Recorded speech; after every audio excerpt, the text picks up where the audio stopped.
Beyoncé is kicking off her highly anticipated Cowboy Carter and the Rodeo Chitlin Circuit Tour with a performance just outside of Los Angeles tonight. And Beyoncé announced the tour the night before the 2025 Grammy Awards, where she took home Album of the Year for Cowboy Carter and became the first black woman to take home the award for Best Country Album. For more, let's bring in Beyoncé connoisseur Kalen Allen. Kalen, thank you for being here. Thank you. I know this is your favorite thing to talk about, or so I'm told.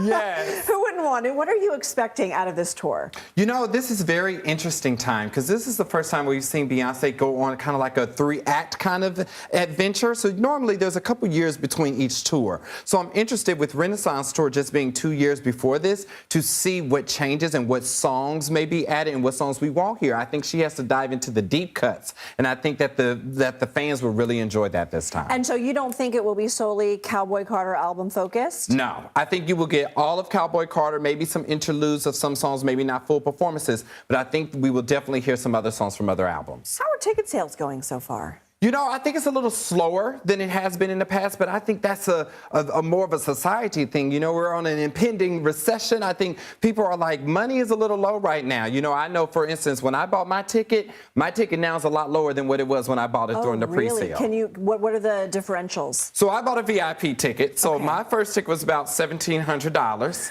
And now that ticket is being listed for around $1,100. You know what I mean? So I was like, hold on now. I may need to, you know, get a call Ticketmaster so can I get some money back? Okay. You did use the R word. I just have to remind people we're not in a recession. Yes. We did actually do a segment on the Daily Report last week that a lot of people with these concert events, they're doing buy now, pay later. Sort of a bigger picture of the economy and what people are doing. But what are you most excited for? And can you tell us the places where the tour will be going? So what I'm really excited about, you know, you mentioned earlier the Chitlin Circuit, and I think that is amazing because it is homage to what that used to be during Jim Crow era, where these were a collection of venues where black artists were able to go and perform when they weren't able to perform at other venues. So I love that there's an homage to that because every stop is more of like a residency, you know what I mean? So you have a couple of days in each stop. Wow. And I think that's really nice because I think people are able to travel and create more of a community experience. What more of the nod to history and culture do you think we'll see on the tour? Oh, I think we're definitely going to see a little bit about, you know, black cowboys, of what that origin is. You know, there's been a lot of controversy surrounding even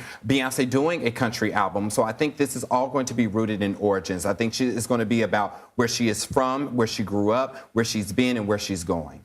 Is there any song or deep cut that you're dying to hear on this tour? Oh, that is a good question. Put it into the universe. You know, I really am excited to see. I think we're going to be very formation heavy and lemonade heavy in this. You know what I mean? So I really hope that we get a little bit of Freedom, which is from the Lemonade album, or a little Pray You Catch Me. You know, I'm very excited. Oh, Kalen Allen, it's been so fun to talk to you. Thank you so much. Thank you. Have fun when you go. Yes.